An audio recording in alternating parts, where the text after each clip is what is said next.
তারপরে যাকাত বাস্তবায়ন করবে, তারপরে সমাজে সৎ কাজের আদেশ জারি করবে, আর সমাজে অসৎ কাজে নিষেধাজ্ঞা জারি করবে। এই কাজগুলোর মাধ্যমে এই যে মৌলিক বুনিয়াদ, ইনশাআল্লাহ সুন্নাহ ইনশাআল্লাহ, বাংলাদেশ আজ বিশ্বের কাছে একটা বিষয় রোল মডেল। কয় বিষয়ে? উন্নয়নের রোল মডেল বাংলাদেশ না, এটা ধোঁকাবাজির কথা, ভৌতাবাজির কথা। বাংলাদেশ উন্নয়নের রোল মডেল হতে পারে নাই, তবে বাংলাদেশ একটা জিনিসের রোল মডেল বিশ্বের জন্য হয়েছে, সেটা হলো বাংলাদেশের তরুণ যুবক, ছাত্র জনতা, শ্রমিক জনতা, তারা একটা বিষয়ের রোল মডেল হয়েছে, সেটা হলো অন্যায়ের বিরুদ্ধে, ফ্যাসিবাদের বিরুদ্ধে, জুলুমতন্ত্রের বিরুদ্ধে তারা যুদ্ধ করার, লড়াই করে জুলুমকে এবং জুলুমতন্ত্রকে উৎখাত করার ক্ষেত্রে বাংলার যুবকরা বিশ্ব দরবারে রোল মডেল হয়েছে।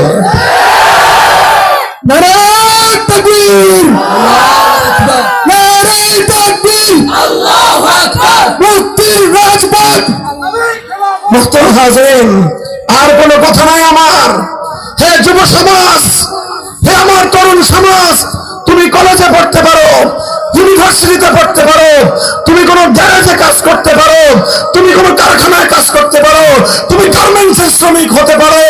হে যুবক, আসো, সিদ্ধান্ত পরিবর্তন করো। তোমাদের একবার জেগে উঠবার কারণে 15 বছরের স্বৈরতন্ত্র বাংলার সীমানা থেকে বিদায় নিয়েছে।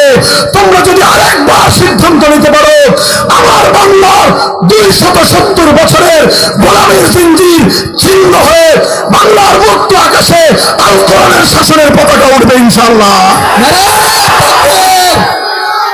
নারায়ে তাকবীর, ইসলামের শত্রুরা নারায়ে তাকবীর। আল্লাহ পাক রব্বুল আলামিন আমাদেরকে তৌফিক দান করেন। কথাগুলো আমি বললাম ইতস্তত বিক্ষিপ্ত কথা, আমি শুরুতেই বলেছি, আসলে হৃদয়টা চূর্ণ বিচূর্ণ। আমরা এখন সকলেই দোয়া করব।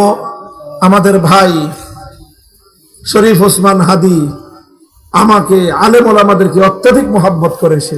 আমি নিজে তার চাক্ষুষ প্রমাণ দেখেছি। আমি যখন কারাবন্দী ছিলাম, আমার জন্য সে তার আবেগ মাখা কণ্ঠে অনেক কথা বলেছে। আলেম ওলামাদের প্রতি তার গভীর শ্রদ্ধা এবং মমতা আছে। তার বাবাও একজন আলেম, তার ভাই একজন আলেম, সেও আলেম পরিবার থেকে উঠে এসেছে। এই জন্য আধিপত্যবাদের বিরুদ্ধে সে কথা বলে। বাংলাদেশটাকে ইসলামের পথে অগ্রসর হয়ে যাক, তার একটা কণ্ঠ